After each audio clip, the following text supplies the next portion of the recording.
What's up, Weirdo Swarm? You are listening to Podagon Infinity, the podcast that opens the door to all things King Gizzard and the Lizard Wizard, and my name is Joe. And my name is Spencer. Joe, today we're talking about the proverbial yang to the yin that was last week's episode discussion, the album Petrodragonic Apocalypse. This will be a little change of pace, obviously, from last week's heavy metal romp, but we're excited as always, of course. Yeah, where else could we have possibly gone after talking Petro but the next album and the very connected album, The Silver Chord. The two albums very well could be considered opposites, at least stylistically speaking, but they coexist together in a lot of ways and have a lot of interconnected themes and musical motifs that will be a lot of fun to go over throughout this episode. Okay, want to jump into some listener messages now, Joe? Yeah, go ahead and hit those for us. Okay, so first we got an Instagram comment from Instagram user Yoko Oh No.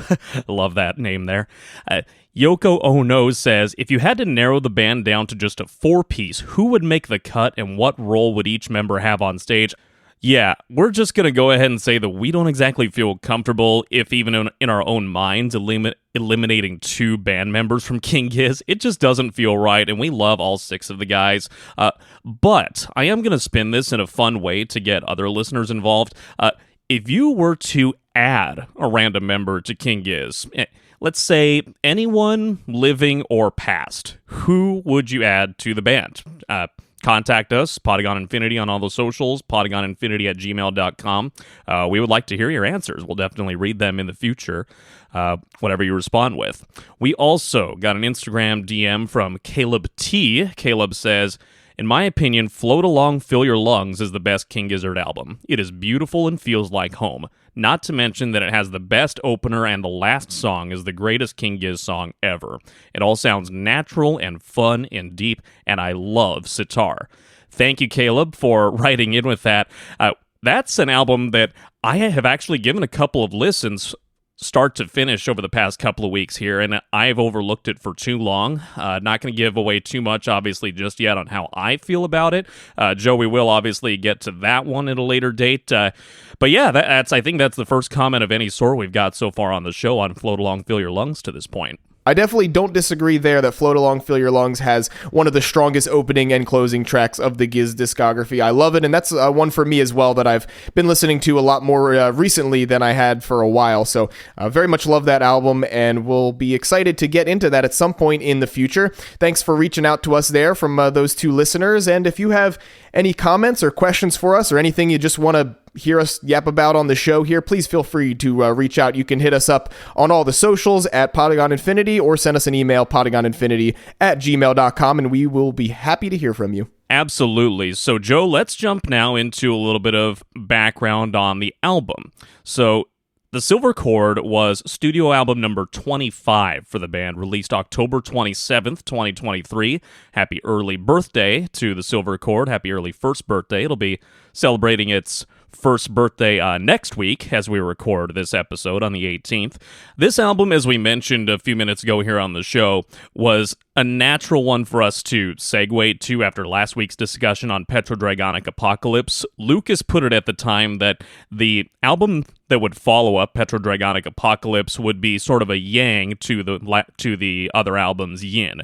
So it was clear before this album was dropped that these two would be sort of opposite but equal in many ways and would be interconnected in a wealth of ways. And we're going to get into the wealth of ways that they are connected both musically and thematically. There are some very direct lyrical overlaps and lyrics that are shared from one song to the next, and even between the two albums. But Joe, this is just such a fascinating exercise, I think, today in looking at more interconnectedness within the Gizzverse and how songs and their lyrics, so much of it just intertwines with this band. It's phenomenal. Yeah, I think I mentioned something about this on our Petro episode last week, that I think this is the first time, and of course there are connections from song to song and references across albums, and that's a thing that's been a part of their discography for a while, but I really think this is the first time where these two albums were really created together and meant to connect, meant to be these opposites, these yin and yang to each other.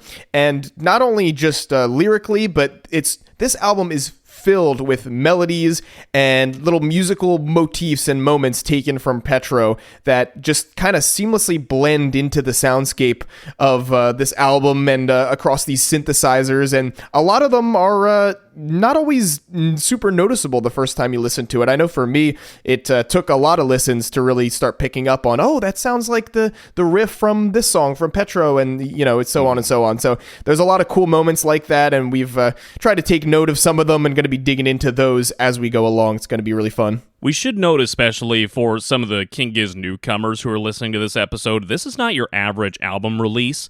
This is a very cool and interesting release because you get both a standard version of this album, which is 28 minutes long in total, and you also get an extended version that's 88 minutes long, almost an hour and a half on that extended version. And those extended versions of each track really add a lot of kind of clubby and bass, like thumping kind of feels, and it's really cool. You could just imagine like all these bright flashing strobe lights everywhere and some danceability that goes along with those extended versions. We are going to analyze both versions of each of the 7 tracks on this album.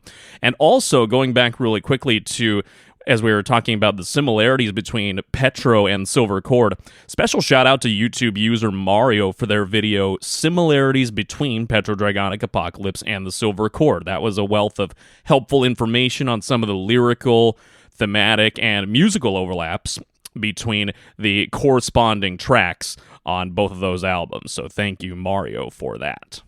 Another interesting note of detail on sort of the origins behind this, Cav's got a Simmons electronic drum kit that he quickly became obsessed with, and he started jamming on that in the studio, and Stu took notice and said, okay, I feel like that needs to be the center point of our next album. And sure enough, that became the case. Stu at the time was also really showing an appreciation and enthusiasm for work of Italian producer Giorgio Moroder, who was huge in the 70s. He worked with a lot of high-profile artists of the time, like Donna Summer, who was basically the queen of disco. Giorgio Moroder himself actually became sort of known as the father of disco and a pioneer of EDM and Euro electronic music. He's been a hugely important guy, basically, suffice it to say, in the world of electronic music, and these extended editions, especially of each of these songs on the Silver Cord, are heavily Giorgio Moroder influenced, and I myself listened to some of his music earlier this week just to kind of get a feel for what was behind all that, and the influence is absolutely present here. No doubt, whether you're super familiar with older, early electronic music or not, there's definitely a lot of influence there from legends like Giorgio. And I also saw some comparison made to German early electronic group Kraftwerk as well, that there's, seems to be some influence pulled from artists like that kind of paved the way for electronic music, dance music, all this kind of stuff. So really cool, the way that they're pulling from the people that came before them in this genre. to harken back to a question we got before on what cover songs we would like to hear Gizz cover. Dude, something just sprung to mind here. I would love to hear a cover of Autobahn by Kraftwerk from Gizz. Wir fahren auf der Autobahn. Anyway, yeah, we'll see what the future holds. So just before we get started with our track-by-track analysis here, I just wanted to point out that this album is full of a variety of themes and influences coming from all over the place, including Greek, Egyptian, and Chinese mythology, among many other cultural and religious references and things. So basically, there's some deep shit on this album that we are going to just try our very best to make some sense of and wrap our heads around. But it's a lot, but you'll see. We'll get there. Yeah, we will absolutely get there. So, Joe, with all that in mind, all that background information, all the lore, the mythology, you ready to jump in? Yes, let's do it. Let's start this thing off. Track number 1 is Thea.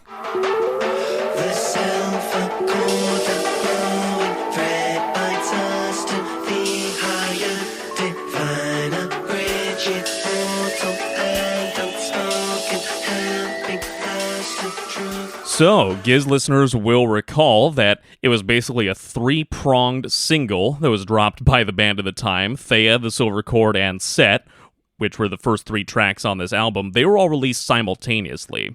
last fall. Those very first sounds of basically the synthesizers kind of firing up and roaring to life, it's such a fitting way to open an album. It's almost like the guys have just plugged in the synths, just gotten all the stuff ready, and they're turning the knobs and everything is getting fired up and coming to life.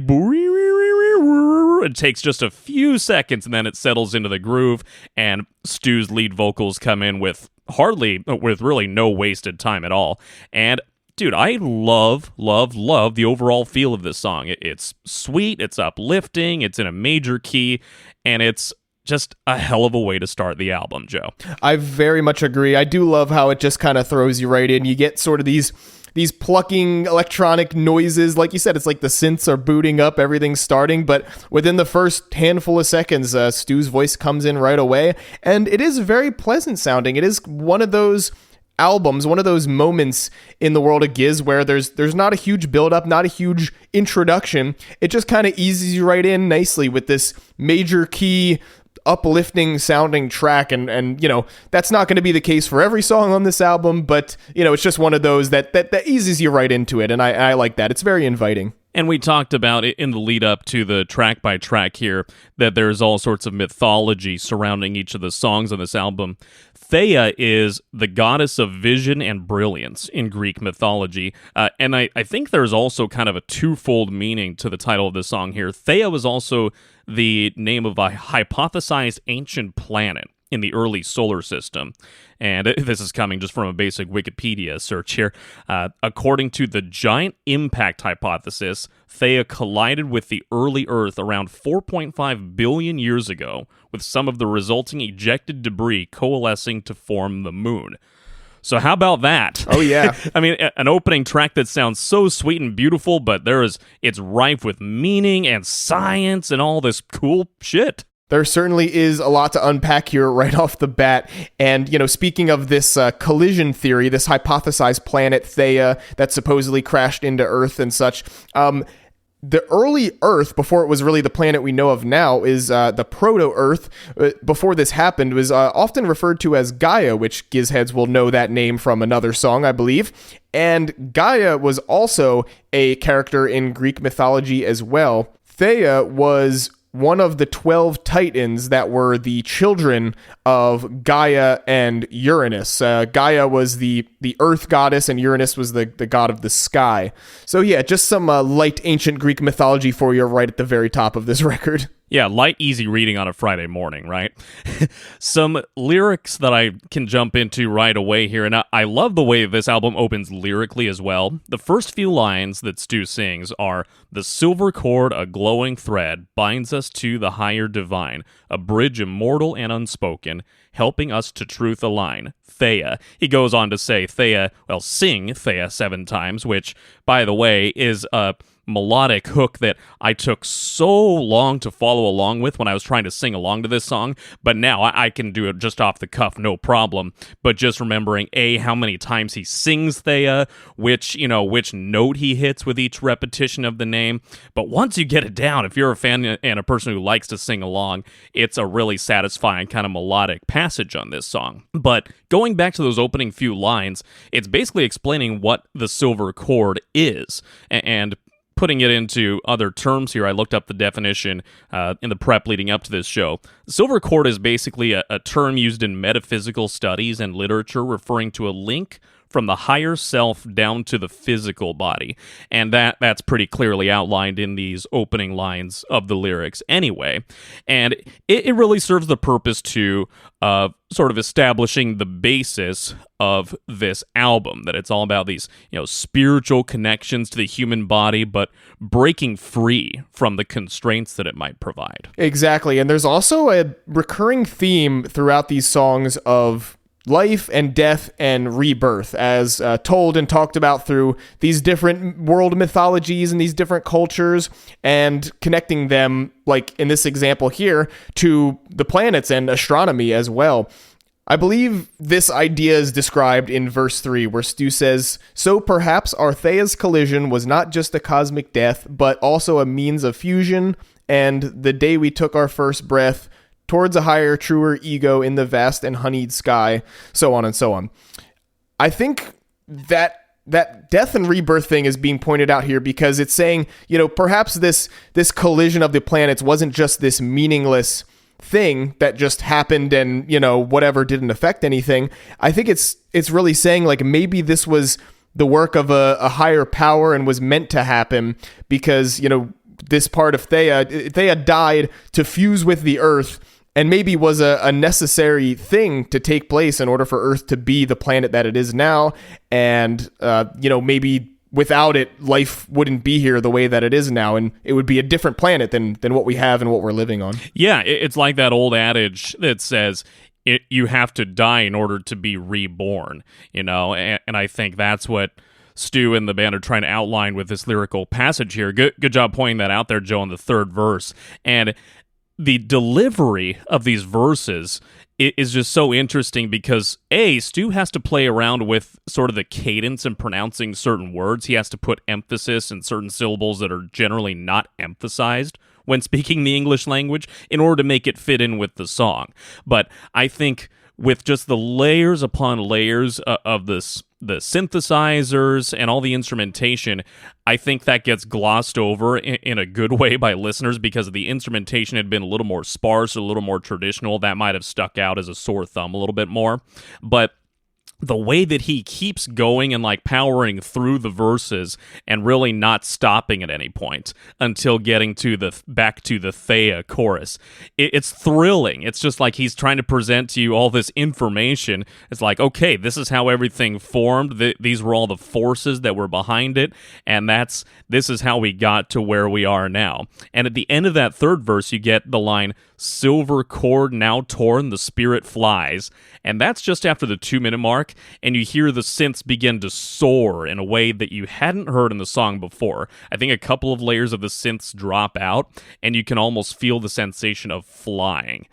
It's just so beautifully done. Yeah, very much so. There's a lot of references to this silver cord. You mentioned this metaphysical idea of this connection between your higher self, your spirit, so to speak, and your body that you inhabit, that your spirit inhabits. And there's this when you the idea of that cord being snapped is like setting your spirit free in a way to travel outside of just the vessel and the body that you exist in. There's another lyric that I think connects really well with the point I was making earlier about this idea of like Theia being important to the Earth being the way it is and life being here the way that it is. The lines that are repeated towards the end of the song a bunch, "Meet our maker, dance with Theia." I think this is really where it's saying that like maybe we wouldn't be here without that collision and fusion happening between the planets the way that it did, and that we maybe have Theia to thank for sacrificing itself so that Earth could thrive with life in the way that it does. Yeah, definitely. And looking ahead a little chunk here into the song, and I think this is actually where the standard version of the track ends. You get the "Meet our maker, Theia, dance with Theia, meet our maker, destroy Theia." So that's the last line of the standard version of the song, and I think that symbolizes that collision, that quote-unquote death that has to happen in order for the rebirth to then occur. Yeah, exactly. Like a necessary sacrifice in order for things to continue on the way they're meant to with Earth, I guess. So we mentioned that that's the approximate point where the standard version of Theia comes to a close. The extended version, I'm just going to say right off the top, it goes on too long. 20 minutes, 41 seconds. I'm a Gizz head to the core. I love long jams. This one overstays its welcome a little bit, in my opinion, but it doesn't sound bad. It's not altogether unpleasing to the ear. I think there maybe aren't enough newer ideas explored lyrically. The music generally stays the course as well. A couple of definite high points, though, that I want to point out from the extended version. Right before the 7-minute mark, you get a major key motor spirit little mini chorus.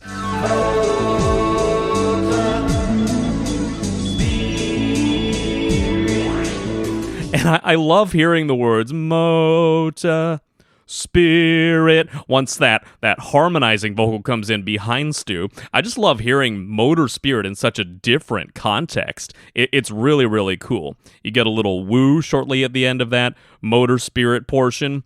And then you also get a look ahead to the following track, which we'll talk about shortly.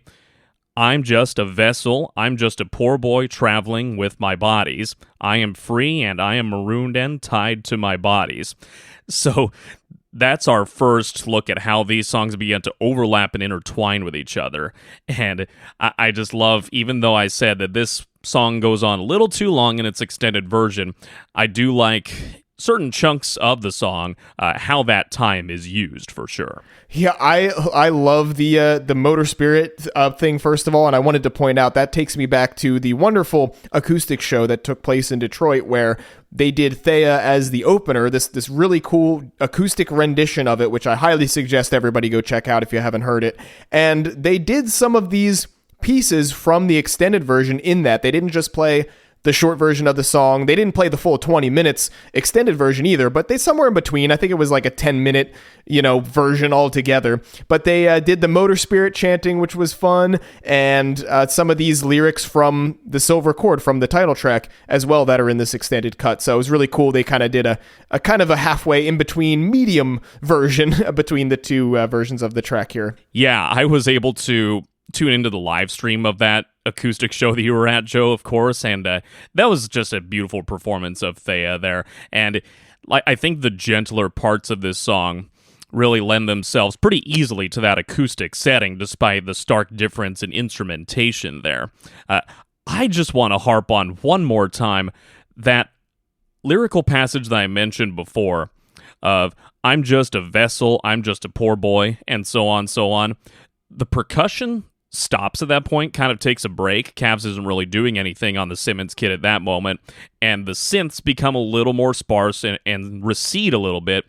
I love singing along to those lines. I'm already a big sing along in the car, sing in the shower kind of guy, but just the way that the other instrumentation kind of pulls away for a minute there while Stu sings those lines, it's almost like I'm sort of testing my vocal prowess and seeing how well I'm able to match each of the notes as the song goes. I just love that part so much. Oh, same here, dude. There are so many moments. This track is very easy to sing along to, at least some parts of it, but there's just moments throughout this whole album that are so fun to sing along to, especially after you spend some time actually looking at the lyrics and figuring out what they're saying, because sometimes, stuff can get a little lost in the mix, or there's so many filters and things on the guys' voices that it's harder to make out. But once you do, oh boy, there are some fun singing moments on this record. Now, you just mentioned, Joe, effects and filters on vocals. Let's go to the second track on the album that has probably some of the starkest and craziest vocal effects in the title track, The Silver Chord.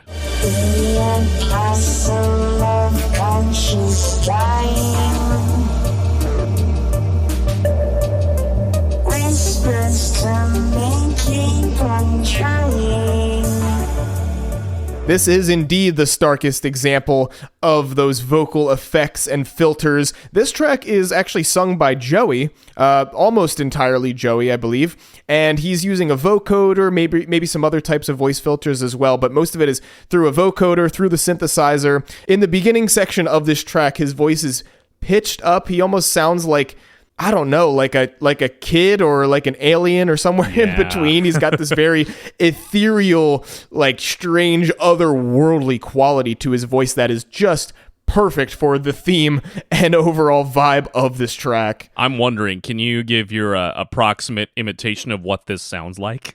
The apostle of conscious dying. Emphasis on dying there, jeez.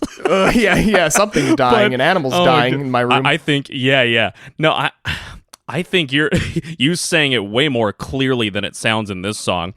Me, a guy who has to force himself to look at lyrics a lot of the times, I just get so consumed by the music very easily. I had absolutely no fucking clue what Joey was singing in this opening part.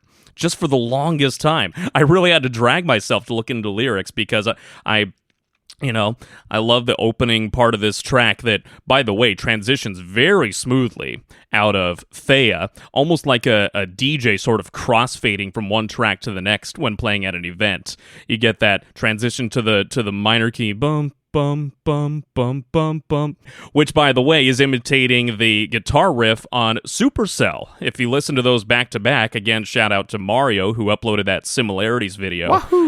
It's the similarity is definitely there. Yeah, Yahoo. Let's go. Let's go, my dude. So it's an effective opening and a really noticeable shift in mood from the first track to the second track, first off. And then, of course, you get Joey's distorted, synthesized vocals. Something like that. But it gets even weirder at 1:45. It sounds like this, like I can't even describe it. It's like this. Oh, I know exactly what you're talking about. The that section where there's this really distorted, quiet, kind of like just muttering that like some kind of incantation or something is being spoken, or some I don't even know how to describe it, but I know the part you're talking about. It only lasts 15 to 20 seconds, that level of the distortion, but the mix clarifies after that, and the tension is released at the lyrical moment where Joey starts singing, "From the womb I materialized, terrified, uncircumcised, my mother's love, Hypericum, awake for the Caesarean." That's symbolic of the moment of the rebirth that we've been talking about on this album. So there's kind of that struggling, that metaphorical struggle inside the womb, or the struggle to break through into that rebirth. Hence all the mumbling and distortion. It's just this confusion and this tension. And then the way it releases is just so beautifully crafted. And I just love the arrangement of this part of the song. For sure, it is kind of a nice clarity that it brings. And that's the moment where you can actually tell, like, oh, this is Joey, because beforehand, you don't really have any way of telling who the hell it is, and kind of the only real way I was certain that this was Joey singing on this whole song is for the music video, which we will touch on later, but in the section with this song, it's Joey singing along to all the words, so that's the dead giveaway that let me know that this was actually him. One note I have actually earlier in the first verse of this track regarding that death and rebirth idea that pops up here and there throughout the album. The lines in the first verse, "Stay tethered to the cosmic sacrum, safe within the Bardo playground." So the sacrum is actually a bone. It's a bone at like the base of your spine, in between your hip bones and the pelvic area. And so I believe what that's kind of referring to is like the womb almost there. Like stay within the womb, stay connected to the silver cord, or it could be referencing umbilical cords as well. Because, you know, you're before being reborn again and taking on a new vessel, so to speak, on the earth, in this world, you know, you're safer within this kind of in-between point, you know, staying unborn basically, because the world outside is so dangerous and horrific maybe. And also that line, "safe within the Bardo playground," is interesting. So Bardo is actually a transitional place in Buddhism. It's a transitional place between death and rebirth. So again, that perfectly connects with that whole big idea here. Okay, good. I'm glad you researched that. I thought Bardo was Yoshi's girlfriend, the pink dinosaur creature. No, I think that's Birdo. But here again, there's another Mario reference. Who knew? We're all about the Mario references today. Yeah, who knew? We're gamers, dude. We can't help it. Yeah, so I'm glad you researched those terms, especially the Bardo playground. I had no idea about that one. I actually knew the word sacrum, but I didn't take too long to think about its connection here. But it makes sense after the way and the context in which you mentioned it. But this is, I think, a transitioning track, and I got myself in trouble in tipping my hand at a previous episode by using the word transition song. I'm saying this in a very complimentary way. I think that this song accomplishes, you know, the transition from the spiritual womb to this place of safety before getting out into the real world, before being reborn. It just accomplishes the execution musically and thematically of that rebirth and that change so well. And I think this song I latched onto among the 3 singles that were initially dropped. I surprisingly latched onto this one the most, I think, just because its difference in mood from the other two. The other two were a little more, little brighter and a little more easy to tap your foot to as a traditional single, I guess. But dude, just the overall feel of this just lured me in from the beginning. And as we're just dissecting the lyrics here, I'm so glad this one hooked me because it's fascinating. For real, this was definitely a very much a standout track to me early on as well, because like you said, it's so different. It's so weird and kind of eerie and unsettling, especially in between the two other singles that came out along with it. You know, it's sandwiched right in between these more upbeat major key songs. There's just one more kind of lyrical thing here that connects again to this idea we keep bringing up on this song. The repetition of the lines, "I'm just a poor boy traveling with my body's body imagery." This is just yet again another standout moment about this whole death and rebirth thing. That, you know, this person, this speaker in the song here is just saying, this body of mine is just a vessel. You know, I'm currently traveling through life in the vessel in this body's imagery at the moment, but I'm free. I'm a spirit, and the term marooned actually means like to be trapped within something. So he's saying like I'm currently trapped in this body for now, but in general I'm a free spirit, and I'll eventually, you know, be able to move on again to the next thing. The extended version of this song, in my opinion, really takes on a life of its own, much more so than the extended version of Thea. I like when, you know, if you were to side by side put the standard track right next to the extended version of this song, The Silver Chord, it's cool how Stu and the band achieve this extension of the song and giving it a sort of new life and different feel without making it a jarring change. You get that sort of, and you can tell it's going to be sort of a clubby feel to it. Again, much more so than the extended mix of Thea was. And you get a lot of just cool-ass riffs on the synth. One of my favorite riffs, by the way, in this extended version comes right around 7 minutes. You hear that more prominent, but below that, you get, in a different synth tone, you get kind of this Middle Eastern riff. It's like this,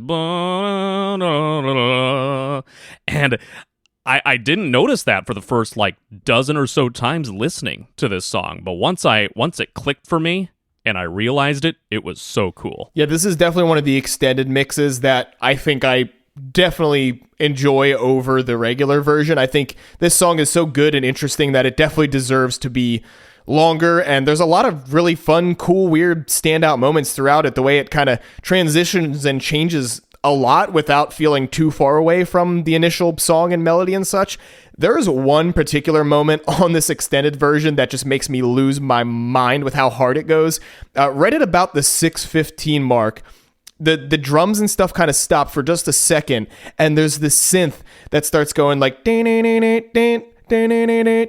almost like an alarm or something. It's like this chaos, this crazy thing is coming, and then the beat and the other synths kick back in, and it just goes hard as shit.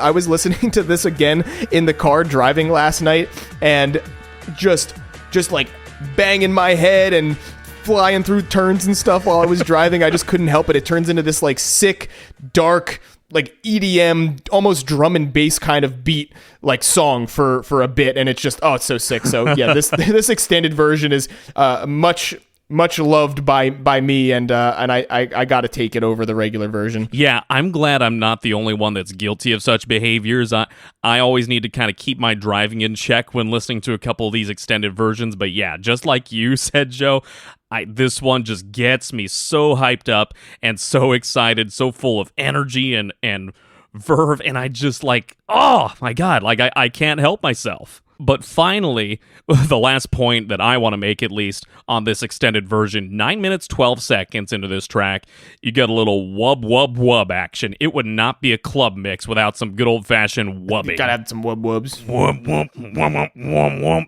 It happens in all sorts of cadences and rhythms and intervals.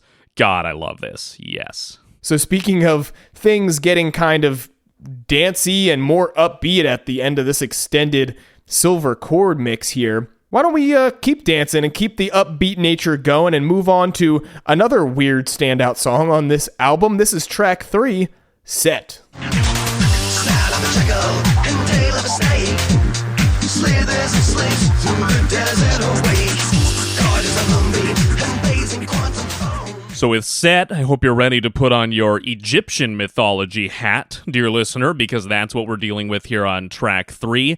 This one is badass, it's danceable, as you mentioned, Joe, and it provides yet another different feel on the album already, only 3 tracks in. You had sort of the majestic aura of Thea, you had kind of the creepy, eerie, but ultimately tension-releasing rebirth of the title track, and now you just have something to tap your foot, dance to, sway to, jam along to. Love this damn song. So you mentioned the idea of Egyptian mythology here, and that's what we're getting into on this track. Set was in ancient Egypt the god of deserts, storms, disorder, and violence, which is very fitting because as the story goes about Set, he murdered his own brother, Osiris, to take the throne from him. He was basically a usurper of the throne and killed his own brother and his brother's wife to take that power. Set and Osiris are also the sons of Geb and Nut, and Geb and Nut are the respective gods of earth and the sky, which is interesting because that's just like how in Thea is the child of Gaia, who is the Greek god of earth, and Uranus of the sky. So it's a different mythology, but the same kind of thing, the child of the earth and the sky, just like on Thea. And a good job there of setting up sort of the picture of this mythology, this lore. Geb and Nut, who had Osiris as their other child. You mentioned the deities of earth and sky. That's referred to later on in the song. Osiris, of earth, of sky, and birth. And that later soon transitions into cut the cord, kill the king, and reset, slay the mighty Set. That's one of my favorite parts of this song, right before the 2-minute, 30-second mark. Cut the cord, kill the king, and reset. Mm-hmm. Reset, of course, was the perfect word to use to transition smoothly into that next slay the mighty Set chorus. And before I prattle on too long here, that chorus, which goes on for so many reiterations here this time around for the chorus, about halfway through you get the harmonies behind Stu. Slay the mighty Set, slay the mighty Set. I have stopped singing along to Stu's leading vocal at that portion of the song lately and singing along with the harmonies instead because it's so much fun. Yeah, and I think the harmonies are Ambi doing that, right? Definitely sounds like him in the background. He's usually doing those. That sounds like it, yeah. The higher kind of yelling of the chorus along with Stu there. Speaking of Ambrose, that's the rap section that follows that chorus of Slay the Mighty Set. The god of death and rebirth too, out with the old and in with the new. Ashes to gashes, the past new life is made. There's some cool sort of rhythms and cadences to his rapping here, and then there are other times where his cadence sort of catches you off guard and changes it up a little bit. I think it's, even though it's left of center in a couple of sections of the rap, I think Ambrose just nails it perfectly, and he eventually settles right back into another nice pocket. An eye for a sun, an eye for the moon, love letter, death threats written in the tomb. That, to me, is the mic drop line of the song and of Ambi's rap. He goes so fast that I can't keep up with it when I'm singing along to this song, but I always just wait for that line to sing along to just that part. You know? Yeah, the Ambi rap section is very fast and comes in with kind of this weird off-kilter cadence that is a little hard to keep track of, but I would love to get to the point where I can memorize all of those and rap along to it, because it is done in a way that is just super satisfying to listen to and shout some of those words along with him. There is a particular line that he says that is kind of funny, but it is a real reference to something within this story of Set and Osiris and whatnot. There's a line where he says, Horus gave Set the downstairs snip snip, and I was hoping that would be the one. Yeah, and I had to fact check this and read into this a bit to see what the hell he's talking about here. Like, what, did he circumcise him or something? What is he talking about? Well, Horus, I didn't bring this up already, but Horus was the son of Osiris, who of course Set murdered. They engage in this series of epic battles and fights as Horus is trying to seek revenge for the murder of his parents, essentially. At least, I'm not an expert on ancient Egyptian mythology, but that's the best kind of idea I'm getting from it here, the best understanding. And at some point in that battling, Horus apparently castrated Set, so that's what's being referred to there. And just funny the way he phrased that. I love Ambrose's creativity there.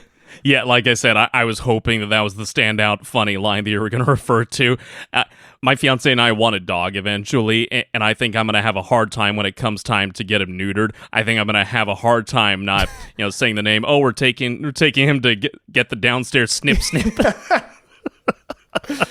That's all that's going to be in your mind now. Fuck, man. So this relentless rhythm and stomping and excitement of this track continues to its full length, which is approximately 4 minutes, maybe a little bit shorter than that. The extended version of this song goes to 10 minutes, and in my opinion, this one doesn't vary a whole lot. It kind of keeps the status quo instrumentally, although there are some lyrical left turns. This one, of course, being track number 3 and matching up with Petrodragonic Apocalypse, there is a mashup of Converge, which is track 3 off Petro, and this is one that kind of flew under the radar for me for a long time as well, because Converge is said in this song in such like a heavily filtered, affected vocal.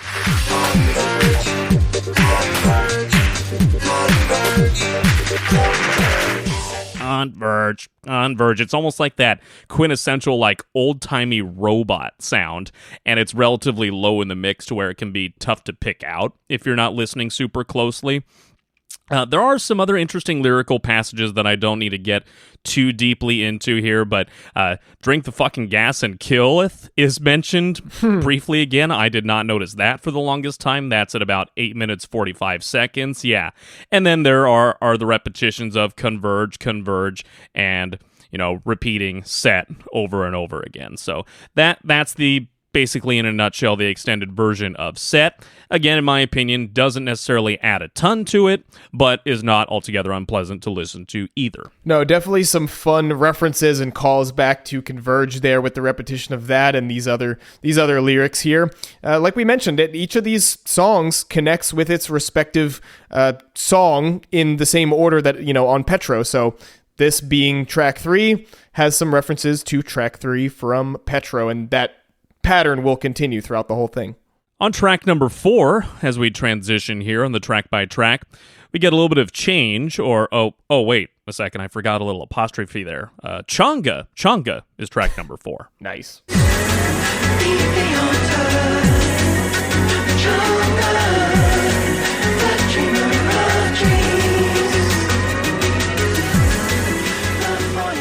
Yes, so Changa, after the very upbeat and dancey Set, we're going to kind of smooth things back out here a little bit and get kind of pretty and ethereal and lighter once again. Almost with kind of a similar vibe that Thea had, where it's very major key sounding, very uplifting sounding, but just kind of this slower, pretty delivery that is a nice contrast after Set. We're also making a transition here into a new territory of ancient cultural mythology. This one is all about references to ancient Chinese mythology. So the character of Changa is the goddess of the moon, and it is told that her husband, Hu Yi, who was an archer, shot down 9 of 10 suns that were in the sky. So there's a reference to that right at the top of the track. The very first line in the first verse, 10 suns explode in the sky. So this archer character, who's Changa's husband, shoots out 9 of the 10 suns so that it can not be too hot and be livable on Earth, I suppose. And as a reward for doing this, they are given these 2 elixirs of immortality that basically just allow them to live forever. And for so many reasons that I can't get too deep into for the sake of time and my lack of expertise, but Changa essentially takes this elixir without her husband and ascends to the moon to be up there for eternity. So that's why Chang'e is known as the goddess of the moon, because of this story. And that's just a sort of a general little background on the characters we're talking about here. Yeah. Can I just mention briefly the first 2 lines of the song? 10 suns explode in the sky, sea boils, and people die. we're getting yet again that whole paper mache dream balloon syndrome. True. Where the music just sounds so beautiful and ethereal, but yep, these suns are exploding, they drop into the sea and sizzle and boil the water of the sea and kills a bunch of people. Yeah. What the fuck, dude? Yeah, perfect. It's outlining the mythology and the story within, but I just love the devices that they use in order to accomplish that. But 4 for 4 now in terms of the tracks on the albums in mood shifting. This album just goes back and forth and takes all sorts of turns from one track to the next in terms of the feel, the vibe, the mood. Almost similar to Thea in terms of the ethereal beauty, but I think this one takes it to a whole other level. I feel like life is just syncing up in so many excellent ways right now, because I was listening to this album yesterday driving to work, and my shift starts at 6 a.m., so it was still dark outside, and we had a full moon yesterday, Joe. So I was seeing the full moon just brightly glistening off to my left as I was driving to work, and had this song playing, and it was just like such the perfect like synchronicity of things in life at that moment. It was just such a beautiful, like uplifting feeling. I was ready to conquer the day. But wow, man, yeah. This track, this track is just brilliant and gorgeous. This song, at many points in my life, has been almost like a built-in reminder to appreciate the beauty around me, just, I think, strictly because of the sound of it all. I remember listening to this one on a cross-country flight, listening to a lot of the extended versions of this album, and just floating above the clouds in this plane, just looking out the window, and you hear this song. It's like you're on top of the world, just out physically and in your own brain. It's just, I can't put into further words.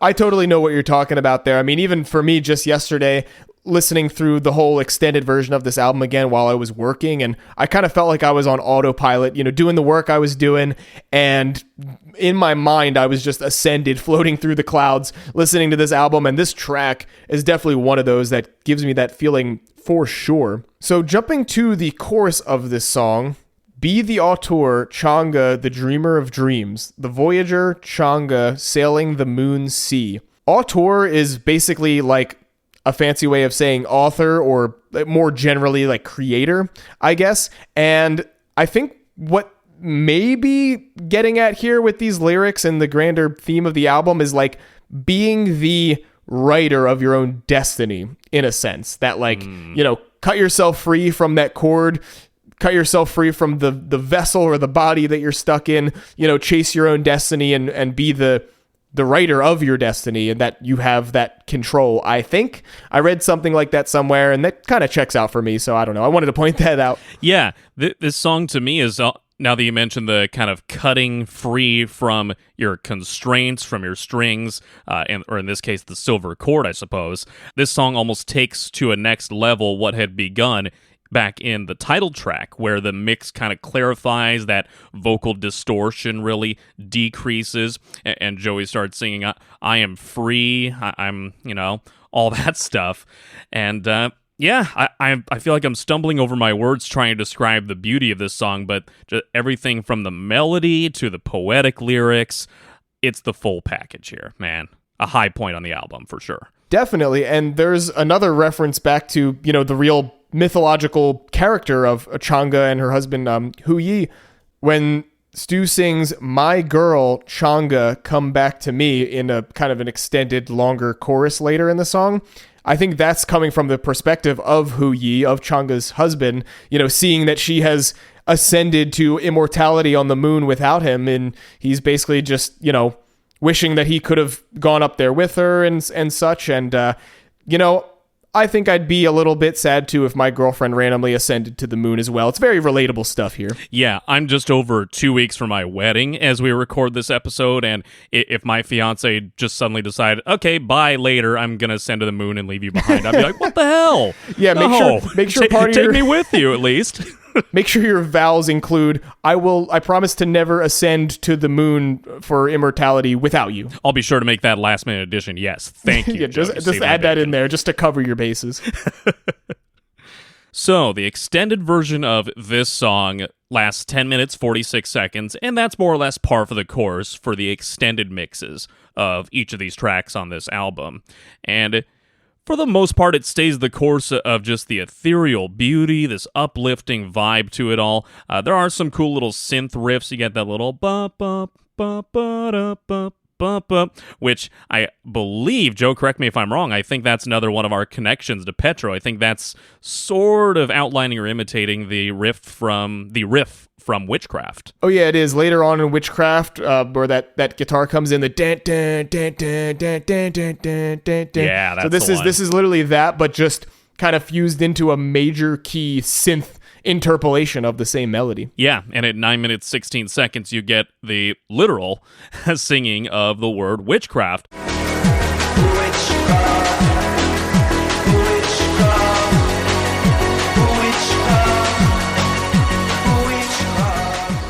But it's in a different context, a different sort of musical space, of course. And it's in more of a major key, similar to what we experienced with Motor Spirit back on the opening track, Thea. Back on Petro, it's witchcraft at the end of all those just ornate-sounding verses. Here it's just more of a repeated witchcraft, witchcraft, witchcraft. And I like the way it undulates up and down. It's repeated 8 times, in fact, in that section of the extended version of this song. Just a couple more cool lyrical lines squeezed into this extended mix. The last few, what will you see? Been here before. Changa, immortality. Immortality is the last word we hear on this track, and what a fantastic way to close it. Yeah, the what will you see question is interesting. Could that possibly be referencing, like, what will you see happening on Earth from your viewpoint up there on the moon, and by chance, will what you see be a bunch of storms and a dragon and stuff destroying the planet? Oh, God. We're back. Yeah, we're back, and different song, but that might even be a little bit of a connection to what the astronaut was seeing from the ISS on Converge, looking down at the Earth being destroyed. Maybe now it's Changa on the moon watching what we're doing to the Earth. Good pull. Yeah, very well could be. So that is it for Changa. Now we're going to move on to track 5 and get back into some more of those Ambrose raps in case you didn't have enough already. This next one is Gilgamesh.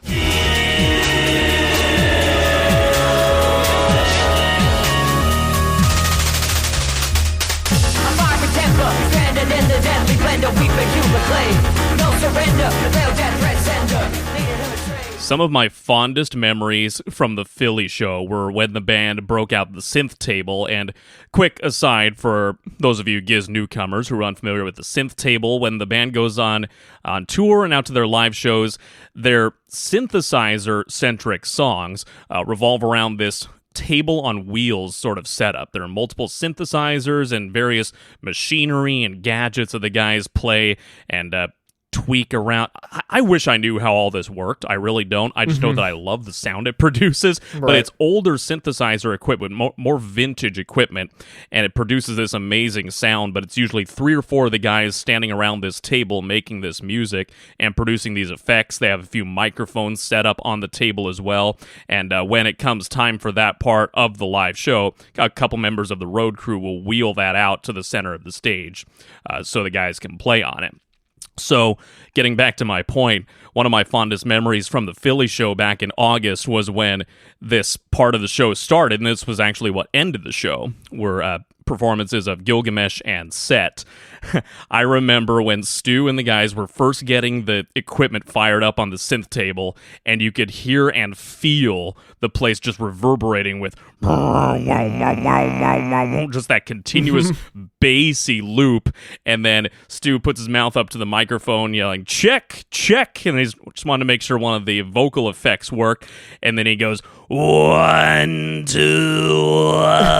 Yeah. And it just made the hairs on my body stand up on end, and I knew we were going right into Gilgamesh from that point. Back to the album here. This is one of the craziest mood shifts on the entire record. You go from the beauty and just this song that puts such a smile on your face and makes you want to admire the world around you, to this creepy kind of boom boom boom boom boom boom boom boom boom boom boom Gilgamesh. It's just shocking, but so effective. Yes, the very menacing and spooky sounding drawn out chants of Gilgamesh definitely does something to set the tone on this one here. And this is one of the ones, I think your intro you were just pointing out there, this is one of the ones where the extended version actually has an extended intro where, most of the songs just have more material added on to the end, but this one has this extended intro, which I think is what you were just referencing there with these little plucky synths, and it's really cool, and I love the way that builds. I actually really like the way that leads into the main refrain of Gilgamesh right there at the beginning. But then after those couple chants, there's 4 repetitions of Gilgamesh all drawn out like that, and then we just get thrown right into another crazy ambi rap here. Yeah. A fiery temper stranded in the daily blender. Weeping human clay, no surrender. The pale death threat sender leading him astray. Ferocious slaying feuds to gain the fame. He's left to fend and hold the reins. He can't protect the wolf pack from the sun god Shamash combat. Whew. Yeah, what he said. And that's not even trying to rap it. Yeah, that's me just speaking the lines. God, Ambrose just adds something indispensable to this album with his rap sections. And I just thought, at the very end of that rap section here, I just thought it was something mass combat, but I was clearly wrong.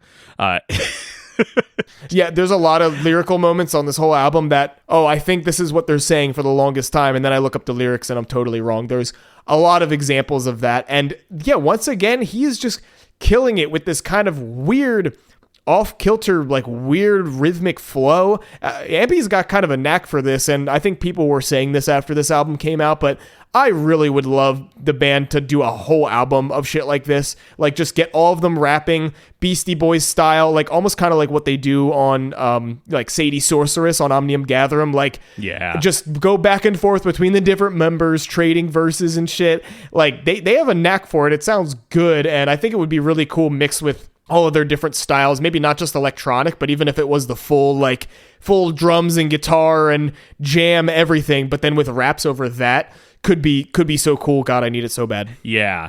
In addition to Ambrose's excellent rap sections on this song, you get after the second chorus, which is basically just the repeated, distorted Gilgamesh 4 times over.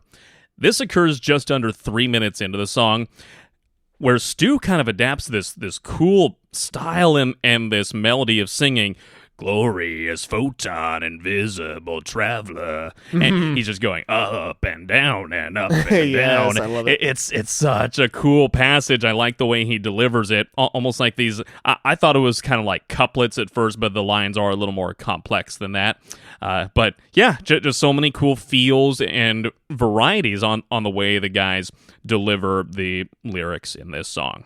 For a second, we need to explain, because what the hell is Gilgamesh anyway? As we mentioned, there's so many different, themes and references to different ancient mythologies and cultures. Well, this one, the character Gilgamesh comes from this ancient epic poem called the Epic of Gilgamesh that is from old Mesopotamian mythology and was written sometime during the 2nd millennium BC, so way back. And so, yes, Gilgamesh is the protagonist of this story. It's basically a king that was kind of ruthless and had a lot of basically sins he was committing, a lot of bad things. But then he goes on this journey defeating all these other beasts and characters and things. And, well, without getting in too deep to it, a big part towards the end of it that I think we're going to make reference to, and that's referenced a little bit in some of the later lyrics of the song, but I'll just point it out, spoiler alert if you haven't read this 4,000-year-old poem or whatever, but basically Gilgamesh seeks immortality in the end and fails to achieve it and is stuck as a regular mortal man that will eventually die. Big spoiler alert there, although to be fair, that epic poem has been around for coming millennia. So, hey, you've had your shot. A lot of the lyrics on this track are really just direct references to things that happen in the Epic of Gilgamesh, which I haven't actually read, so this is all new stuff to me. And yeah, a lot of these lyrics just come from the perspective of the character himself, talking about the different beasts he's fought and taken down. For example, in the bridge section later on, there's a line, "Killed the bull, crossed the sea, come on snake, punish me for immortality." So again, you'd have to just kind of read into the story. I can't spend too much more time talking about what the hell happens in this ancient poem that I haven't actually read all the way through, other than what I've just dug up through my research for the song. But yeah, that's just a lot of it here. And to be honest, this is the one track where I have the hardest time connecting it to the general theme, I guess. I mean, there are references to immortality and stuff. I don't know if that somehow is in line with our death and rebirth thing that's getting brought up in other places, but I don't know. I have a tough time with this one, but either way, it's still a really cool, fun, upbeat song that kind of sits right up there with the similar vibe of Set. Yeah, the connection, if any, is lost on me as well, so I'm with you on that. Still a cool feel, though, and before I go into the extended version of this song, I want to pose a question out there. If there are any baseball fans listening into this episode, baseball fans among the Gizz heads, please let me know. Yes, we've had this conversation before, Joe. There was a Major League Baseball pitcher named Gil Mesh years ago. He pitched mostly for my Seattle Mariners, who I grew up idolizing. First name Gil, last name Mesh. And I swear to you, I can never hear the second syllable of Gilgamesh when sung in the song. So it sounds like Gilmesh. And it's a real shame that King Gizz was not around, at least for most of this man's career, because this would have been the perfect song to blare throughout the stadium as he was taking his warm-up tosses ahead of first pitch. That would have just been incredible if that guy could have taken advantage of that situation, but alas, this song didn't come out until just last year, 2023, so coulda, shoulda, woulda. You told me about this connection that you made, I guess when the album first came out last year and you were hearing the song for the first time, and it's funny, but also part of me kind of hates you for it because I think about this every time I hear this goddamn song now. The extended version of this track is probably one of my favorites on the album. It takes some dips and dives and provides some interesting textures in the synthesizers and the vocals and some calls forward to various things. A little less than 5 minutes in, this, of course, lines up with track 5 on Petrodragonic Apocalypse, and you get Hila, Hila, with that stomping beat of the Simmons drum kit beneath it. Hila, Hila, it repeats and repeats, so that's a very straightforward, harkening back to track 5 on the sister album, if you will, of this record. And then you get a call forward to the next track at about 8.5 minutes in. You hear the original Gilgamesh, and then you also hear this droning growl, Swatsa. Took me a while to pick up that it was Swan Song being said or sung there, but once you listen a little bit closely, you can tell pretty easily what that is. Another outstanding spot for me is at about 8 minutes 45 seconds or so, you get this kind of section of the song where the synths almost feel like they're underground or they're submerged or something. It's this and it just has this dark aura about it, but it's like partially muted, like there's something burbling up underneath the surface waiting to bust out, and you get the Simmons drum kit just keeping that steady beat, calves on the Simmons kit there in the meantime. That's a really cool moment for me. But yeah, lots of really fun, cool stuff on the extended version of this track, and I think this is another one where I really do prefer the extended version over the regular, just because of all the unique stuff it has to offer on top of the regular track. So this album really does make the transitions into discussing the next song really easy for us, these nice easy segues, because the end of each track, at least the extended versions, seem to reference the next song. So you mentioned the repetition of Swan Song. Let's go ahead and hear what that song has to offer. This is track 6, Swan Song.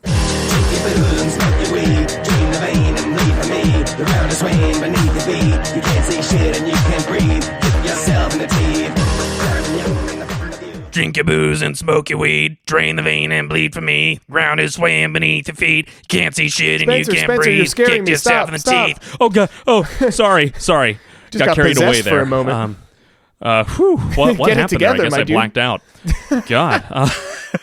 I mean, I love the song, but yeah, I guess I didn't need to. I fucking love this song, in case you couldn't tell. I've started to recall these lyrics a lot better lately, and so I decide to wreck my voice in the morning driving to work now and then by singing along to this portion of Swan Song. It's just such a badass and filthy way to open the song, and not to mention that the percussion that appears before you even get the first taste of the lyrics, it's just this, I have in my notes, a really fast boots and cats kind of rhythm, because it's just like that percussive boots and cats and boots and cats and Yes. boots and cats, because I'm not a musician and I don't know what a quarter note is or a 16th note or anything. That's more your field, so I can't really speak to that as much. Yeah, it does just have a pretty nice straight ahead, like, just beat that just gets you moving, this almost like club beat with just the constant bass, just boom, boom, boom, boom. I have to mention that the very beginning of this song, as soon as it starts with that distorted, grinding, like overdriven synth, that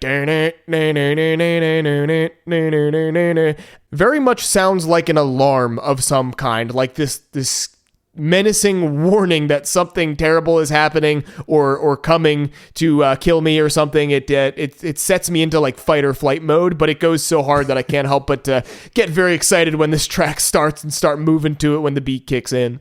Yeah, I had this desire at one point even to try setting my morning alarm to this. I get up at 4 a.m., by the way, for my 6 a.m. shift, because I got to get my full breakfast, and I got to do this and do that. I'm such a routine guy. But anyway, I fear that I would begin hating this song very quickly if I associated that with getting up at 4 a.m. Yeah. So I opted not to do that. But yeah, it almost gives that vibe like, you know, if you were on the edge of a dream or you were in a deep sleep and you would just freak out and be like, oh God, what's going on? Yeah, really. I don't know if it would like get you excited and get you up out of bed right away, or have the opposite effect and just scare the shit out of you. And like you said, cause kind of a negative connection between this song and getting up and having to go to work at the ass crack of dawn. For sure. But melodically speaking, that main kind of motif is somewhat mimicking the main fast guitar riff off of Dragon. Of course, that is the corresponding song to this track, being the second to last track on Petro. That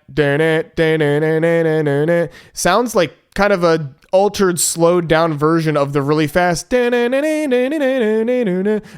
the beginning of Dragon. So that's your first of many connections right there at the beginning with its Petro counterpart. Yeah, that I admit that connection was struck me initially as a little bit of a stretch, but the more I listened carefully to both of them, one right after the other, it does make sense. And like we said right from the top of the show, there are so many connections that the band wanted to make between these two sister albums, and they don't limit it to just these very in-your-face, like for example, Hila Hila in the last track, Gilgamesh. It's not just the in-your-face parallels. There are some very subtle touches too, and I think that's part of what makes this album so great. But Swan Song is just a general expression in the English language for like the last go-round, the last something, your last stand. And I think there's some sort of connection to a song, a literal song that a swan will sing before it's about to die. At least that seems to pop into my memory one way or another. But yeah, it is very much emblematic of death and danger, and you know, the lyrics say, swan song, death comes. That's the chorus, if you can really even call it a chorus in this song. Yeah, very, very straightforward of what kind of idea it's getting out here. You know, the end is coming. You have to just let go and accept your fate. And we mentioned this lyric as your little kind of rendition of the song at the top of the discussion here, but that first line, drink your booze and smoke your weed, is almost like the alternative to drink the piss and smoke your meth from Supercell. Yes. And of course that isn't the direct counterpart song from the other album, but still another fun reference and kind of twisting it and just changing the words a little bit to that same kind of thing, but still getting at the same idea. Like, have your last drink, have your last toke of whatever you're smoking, and this is the end, you're gonna die, sing your swan song and just give up because the end is near. And I also, reading through the lyrics here and kind of digging into this track, I also see it as kind of a direct continuation of Gilgamesh in a way, because at the end of that story, like I said, this character Gilgamesh was seeking immortality and failed and wasn't able to obtain it. So now is immortal and is an older man and going to die at some point pretty soon. So it's almost like someone, like a higher power or something, speaking to him and saying like, all right, you had this whole journey, but like you've still never atoned for your past sins and things. You don't deserve immortality. So just give up and accept your fate now. You're going to die, old man. Yeah, 35 seconds in fact, 'tis the mother's voice on meek winds, be unto the void for your sins. Of course, that's sung in a much different cadence, but that to me is you're going to hell for all that you've done wrong, yes, essentially. Yeah, and also just a more general connection with the sins of just humanity, of what was being described that humans have done to the earth on Petrodragonic Apocalypse. It's time to, this might be a more general, like higher power speaking to humans, saying like it's time to atone from your sins. There's no going back now. It's too late to fix everything that you've done. So this is the end, and not live, but I guess die with the consequences. Yeah. 1:06. We bid farewell. All hope is lost. The clock has ticked its final talk. A barren, lifeless rock. Every succeeding line in this song is death and despair and loss. It's shit sucks. Yes. We're doomed. We're done. Yeah, it's mega dark. There is no mincing words with the lyrics on this one. God damn. So at 2 minutes 45 seconds, the song changes a little bit. You get sort of a respite, if you will, from the darkness, and it's a cleaner vocal delivery with less of the growling on Stu's part. There's no real synthy effects or filters. Stu sings, cut the cord, go explore, be untethered, be unequaled. That's a motivational quote, like in the making right there. Yeah. First of all, that's something you could put on your vision board or your wall or a little note in your phone when times are tough. And I'm not even kidding. That is a cool ass line. That's just a reminder, hey, go and do what you want to do. Life is what you make it. There are a lot of things in life that you can control. So go out and get it. Go out and take what you want. But this part of the song where the mood sort of transitions a little bit, it feels abrupt to me. I'm not sure I can fully understand how this ties in with the rest of this song, but I do like it. I like the way it all sounds. Yeah, I love it, and it is very much a stark contrast to the rest of the track. We're talking about how it's like the darkest, most like just give up, the world is over, you're gonna die thing, and then this section comes in like, cut the cord, go explore, this and this and this, be your spirit, don't fear it. It's very much a contrast, but I think the connection here that brings it all together is bringing us back to the idea that we are just spirits or souls inhabiting these bodies that we have. Our bodies are not our true selves. And so even if the earth is burning and our physical selves are going to die, that means that the cord will be cut and our spirits will be free to leave and explore, like Stu is saying, be an orb, be your spirit, don't fear it. The cord is cut, go explore, go live a new life somewhere else and start over again. That, it's not completely over for you to exist in some way in the universe. The extended version of this track runs about 10.5 minutes. And even though this is a very direct call over to Petrodragonic Apocalypse, it's one of my favorite connecting phrases or lyrics on this album. 4 minutes and change in, about 4:40 or so, you get the eye dilates, the air gyrates, a gate in the sky, a portal to die, a shriek from space, a mangled yell, dragon descends, welcome to hell. Shrieking from space, an anger yell, dragon descends, welcome to hell. It's delivered in that heavily filtered effect kind of that I alluded to earlier in this episode that was, almost like an old robot, like a very rudimentary, like decades ago robot. The eye dilates, the air gyrates, but there is some melody to it. And the way that it grumbles out, welcome to hell. It's like this heavy, like high-tech version of hell that you've just been welcomed to. Yeah. It's like extra spooky in that way. Cyber hell. Yeah, I love the unique ways that they bring back these verses and lines from the Petro songs and twist them in these weird ways, you know, like they could just straight up chant these lyrics or sing them or whatever, but they had all these crazy filters to give each of them their own unique texture. Is really cool. Near the end of Swan Song's extended mix, the word extinction is mentioned. Cable torn, extinction, annihilation, perpetually asleep. And you get sort of a wobbly synth kind of feel to end the extended version of this track. And as we mentioned, the word extinction, that of course is a natural segue into the final track on the Silver Chord, Extinction.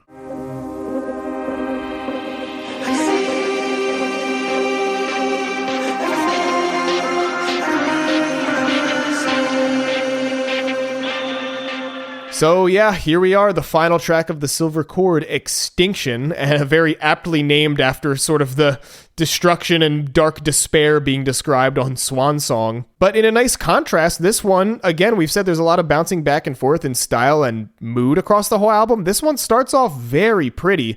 We get the chorus, starting with the chorus of the song, I can see everything, I can be in the music. That's repeated twice, but that's sung by Stu in just this beautiful kind of high falsetto voice, and it sounds very pretty and it's very catchy to sing along to as well. I love how this one gets started. Yeah, I like how it immediately starts with the hook, which is also the chorus in this closing track. And yeah, even though it is a minor key throughout, there is certainly a beauty to this song, as you said. And when other songs on this album are mentioned, there are definitely go-to lines, whether lyrically or musically, that I go to in my head, or that I'll sometimes even hum or sing aloud. The chorus and the leading lyrics are easily what's it here in Extinction. There's almost like a mantra feel to that line. I can see everything, I can be in the music. But it is, lyrically at least, kind of a deceptive opening to the track, because right after that opening chorus, knocking on extinction's door, prisoner of others' war, I see sullied, toxic seas, poisoned soil, and felled trees.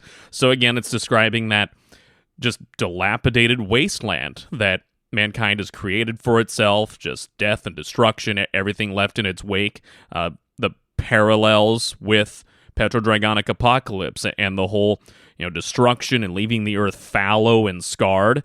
That's all right here up at the forefront again. This song really is just filled with these vivid descriptions of all the destruction and horror and what's left of the earth after all the storms and the dragon fire and everything that humanity, of course, brought about itself. There's also a lot of references to moments and some of the characters from previous songs on this album, which I think is really interesting. We get the line in the first verse towards the end, Set tries chaos, but too late to unseal our future's fate. Of course, a reference to Set there, the Egyptian god, and one of the things that Set was the Egyptian god of is storms. So I think it's kind of being described here like Set, this Egyptian god Set, sent these storms to Earth almost as a warning for us to change our ways and try to fix things. But of course, it was too late, and instead we summoned a dragon and, tore the Earth up even more, and it was just, there was no going back. And there's also a reference to Changa as well. There's the lyric, Changa's tears have all dried out. So just another interesting callback. It's like just these little references and everything just being brought together on the final song. Yeah, I'm glad you mentioned that Changa line. Everything is into a state of despair. And case in point, Changa's tears have all dried out. Jesus left us all alone. Castles crumble with a groan. Had a chance but let it slip. Into heaven's tempest rips. Followed by perhaps the most out-of-place woo in the entire discography of King Gizz. Woo! It's that high. It's kind of it's funny. That high pitch kind of funny. Woo! And I will say it's still welcome. A woo is always welcome in the Gizz verse, but it's just so hilariously out of place. It's like a sarcastic, defeated, like, here's all these terrible things. The gods are disappointed and saddened with what we've done. Woo! Like, What the hell? Yeah, honestly, that's a good way to describe it. And you mentioned another line right there, castles crumble with a groan. There's another reference, of course, not to this album, but to an older song, Crumbling Castle. And then we get another lyric that's later in the song, but just another reference to another song to point out. Magenta beckons like a lighthouse is a lyric that's brought up. And of course, it has to be a reference to Magenta Mountain. Yeah, that one came out on Omnium Gatherum, of course, which was only 1 year old at the time that this album came out. Dude, it's so weird going back and thinking how new a lot of these albums and songs still are. Yeah, really. But yeah, there are so many cross references in the lyrics to this in this song, and you get those handful that we mentioned in between those just depressing lyrics of all the destruction of the earth and, you know, all the ways in which the earth got destroyed. So one thing that I think is kind of the final positive message, at least in the main shorter version of this song, is bringing everything full circle to the idea of death and rebirth and basically cutting that silver cord and having a new chance at things. So there's some repeated lines in the song that I think give it sort of a general, slightly more uplifting message at the end of all this destruction and everything. It really brings everything full circle to the idea that we've mentioned several times of death and rebirth and basically being a free spirit, that you can disconnect from your mortal body and be free and live another life somewhere else. It kind of feels like it really brings that whole theme home in basically saying, you know, the earth is dead and destroyed, and, you know, our physical bodies may have died, but now we can be free, we can be untethered and be these free spirits. So in that way, I kind of brought that idea up on Swan Song, but I think it's really brought home and brought full circle here on Extinction. And that just sums up the general idea of like having another chance maybe. And maybe we can not do this on the next planet we inhabit or something. Yeah. I mean, that's a good way of summing it all up and explaining it, and I think it is a really cool kind of full circle moment of explaining, yeah, this is all destroyed in front of us, but there is always a chance at a new beginning. The extended version of Extinction is perhaps one of the most jam-packed with cross-references in terms of the Gizz verse of any song on the album.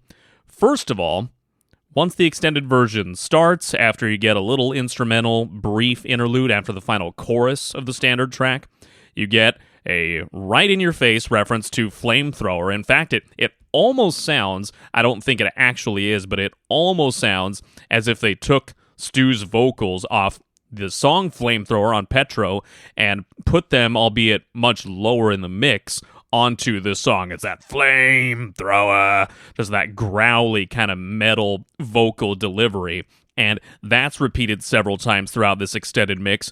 You also get a plethora of other mentions to, in many cases, songs that are yet to come.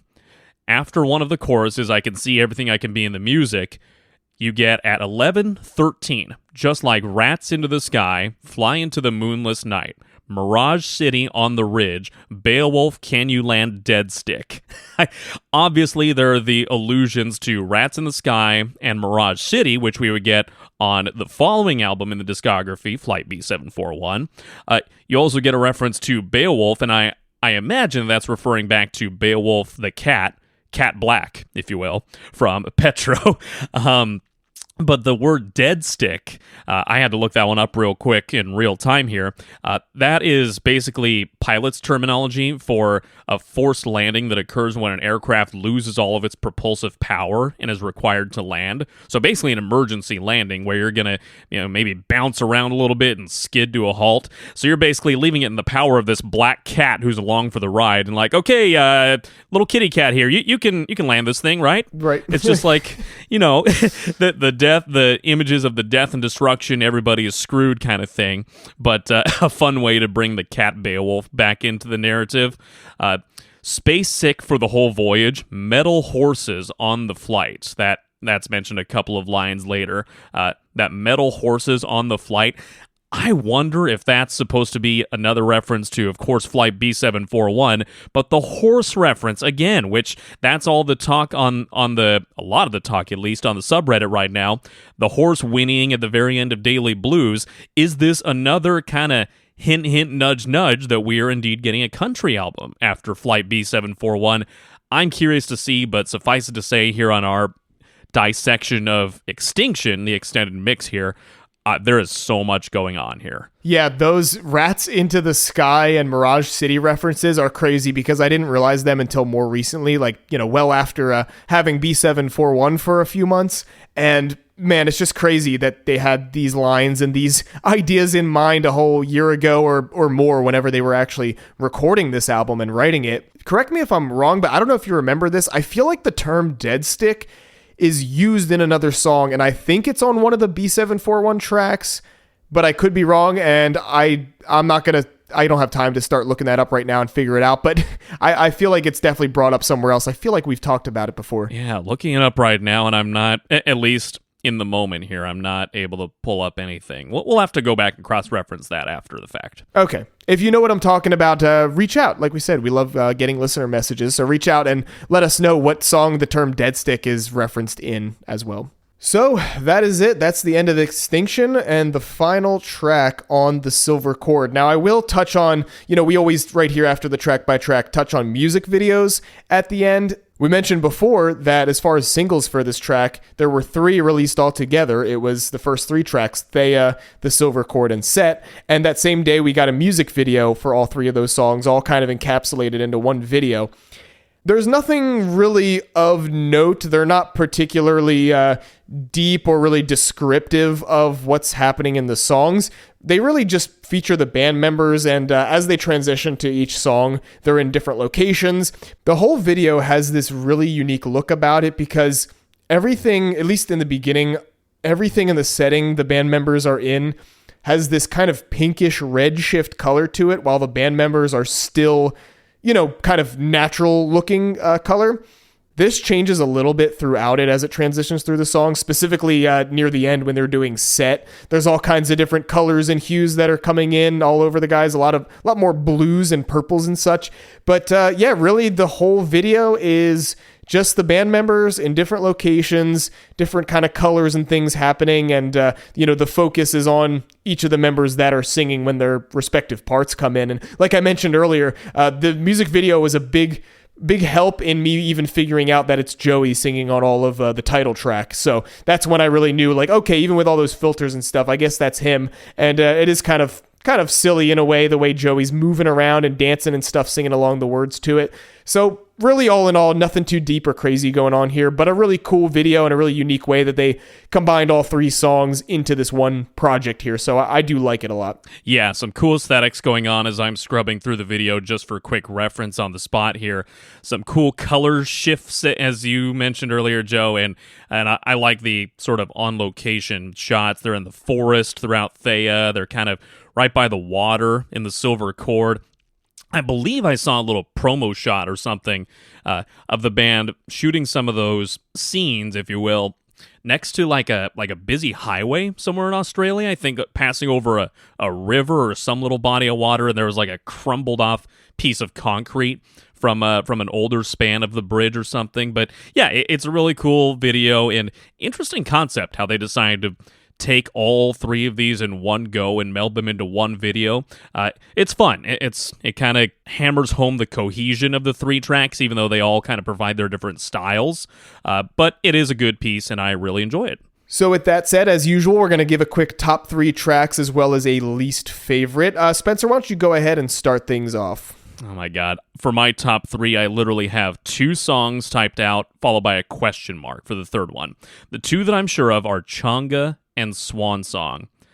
As for the third one, I'm just going to go with what my guts tell me right now, Gilgamesh. Yeah. Wow. This was painfully difficult because all 7 of these are great. But yeah, it was insanely difficult to pick it, especially beyond Changa, which was an obvious standout of mine. But yeah, those are the 3 I'm going with. How about you? Okay, interesting here. We only have 1 that we line up on our top 3, which is interesting. I went with Thea, the Silver Chord, and Changa. So we lined up on Changa, but those first 2 tracks of this album just never get old for me, and I had to put them in. Thea is too pretty, and the Silver Chord is too weird and unique and fun to sing along to. So that's what I went with. What about your least favorite? I'm curious about. I just want to say real quick that the Silver Chord, the title track, was such a close contender for me, but that's like I said, that's just what my gut was telling me. My least favorite, I'm sad to say this was a very easy choice for me, Extinction. So many times when I find myself listening to this album, despite all the beauty that comes before it and the beautiful way that Extinction opens, as we talked about on the track analysis, it just doesn't grab me that much. I mean, the instrumentation is good, it sounds great, it just doesn't go enough different places. It doesn't explore as much as I would like it to. So I think Extinction is my least favorite. What's yours? It doesn't cut the cord and go explore enough for you? Not quite. So I initially had a different answer for this, but as I've thought about it more and talked about the songs, I think I'm going to have to agree with you. I think Extinction is great lyrically, and the way that it makes these references to previous tracks and kind of brings everything full circle. I really, really do appreciate that about it. But just musically, I think it's the least interesting to me as far as all these songs. They all have something really unique and different to offer. And to me, Extinction's just the least interesting. But lyrically and its place on the story and how it wraps everything up is still very much loved and valued to me. For sure, yeah. There's definitely value to it, and I don't want to poo-poo on it too much because, like I said, it's pleasing enough to listen to. I just unfortunately find myself skipping it a little bit at the tail end of listening to this album. Joe, you also did make a note on discussing what our favorite extended mix is on the album. I'm curious to hear yours first. So yeah, I thought it would be fun to pick out our favorite extended version. Not necessarily that the whole song is our favorite, but we think that this extended version adds the most to a track, like it's our favorite extension of a song. For me, this one was easy. It's the Silver Chord for me, and that's one of my top 3 songs anyway already, but the extended version of the Silver Chord just feels so right. I always felt like that song didn't feel long enough. It has this build and build and build towards the end, and then it just kind of cuts off too soon, at least in my opinion. So I love the extended version of it, and like I said earlier, I pointed out that section that just goes hard as hell with the really cool synth and almost drum and bass quality of it is just super sick. So that's my favorite. What about yours? Ding, ding, ding. We aligned on this one. I am right there with you. The Silver Chord is also my favorite extended mix. Yes. And for very similar reasons. It just goes so hard. It puts me into such a headspace where I'm ready to safely pass the car in the right lane as I get into the left lane and drive within the speed limit, albeit a little faster than the car next to me. I promise I don't speed. I promise I don't speed to pass. The cops are listening, Spencer. It can bleep this out, please. Or it can also easily put me in a very productive headspace at work to where I can just power through whatever tasks I need to accomplish and just have those beats and those sounds in my head. It keeps me going. I love it. All right, so with that said, let's transition into our final quick little segment of the show. This is the section we call Most of What We Like. Most of what we like. Okay, this is the segment of the show where we talk about all the non-Gizz media and fun stuff we've been consuming lately. What I've been consuming lately, it is spooky season, of course, here in the month of October, and I'd like to give a shout out to my friend Molly, proud Idaho native Molly. She got me into the podcast Let's Get Haunted. She got me hooked because the hosts of that show have some friends in common with some online personalities and comedians who I've followed for years.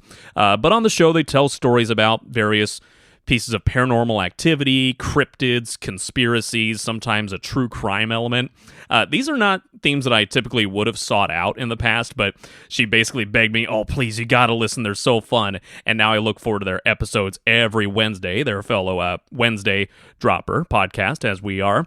So yeah, that's the podcast Let's Get Haunted with Nat and Allie, and they come armed with very in-depth research and dramatic storytelling interspersed with some witty banter and some humor. So they're always a good listen.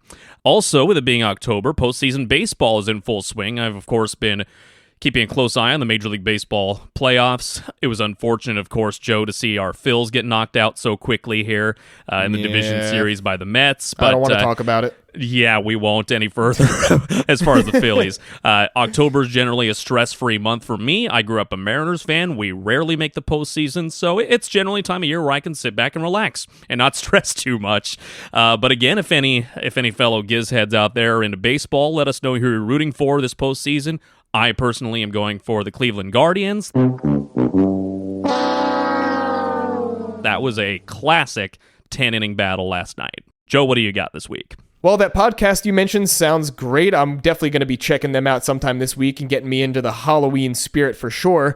Speaking of that, I've been revisiting some old horror movies lately with my girlfriend. Particularly, I just watched The Birds for the first time last week, like the old Alfred Hitchcock movie from, I think it was 1963 it came out. I don't know if you could even really call it horror. I guess it kind of is, but by today's standards, it's really goofy. And either way, it was still a lot of fun to watch, and I plan on watching a lot more classic horror films like that I haven't seen. On top of that, in the world of music, I just want to give a big shout out to Pipe Eye's new album, Pipe Defy. Of course, Pipe Eye is our good buddy Cookie Dog from King Gizz. He just released another solo record of his that came out today as we're recording this episode here. And full disclosure, I haven't listened to the album yet. We record this show in the morning, and so I plan on checking it out while I'm running some errands and doing some things with the rest of my day, driving around and such. But from the singles I've heard so far, it is really fun, really funky and weird, and I'm really excited to check out the rest of it. So go give Cookie Dog some love. Listen to his new album, of course, under the name Pipe Eye. The album is called Pipe Defy. I'm sure it's great. I can't wait to check it out later. So that is it for today's episode on the Silver Chord. That was very fun, but we have another fun album to cover next week as well. Another anniversary album. Of course, we wanted to do this Silver Chord episode right around the 1-year anniversary of it, but there's another one coming up soon. Seemingly, the band has released a lot of shit in the months of October throughout their history. So, Spencer, you want to tell the good people what we plan on chatting about next time? Yeah, this is a big one, Joe. We're going to be celebrating the 10-year anniversary of I'm in Your Mind Fuzz. This, of course, is a long-cherished classic among Gizz heads, and I'm excited to hear the reaction of some of the newcomers to King Gizz and what they might think of this album, and as well as our analysis of the album. Yeah, that's going to be a fun one, a classic for sure. Look forward to it, and please join us next time. If you don't already, please follow us on social media. We are at Podagon Infinity on all the socials. Feel free to hit us up with a DM via those platforms or send us an email, podagoninfinity@gmail.com, with any just comments, questions, concerns, whatever, anything that you think might be fun for us to bring up on the show, or any fun Gizz-related stuff that you have to share. Please hit us up. We love hearing from our listeners. We love hearing from you, so please do reach out if and when you get the chance. And that is going to be a wrap for us this week. So until next week, I'm Spencer. And I'm Joe. Later, Gators. Woo!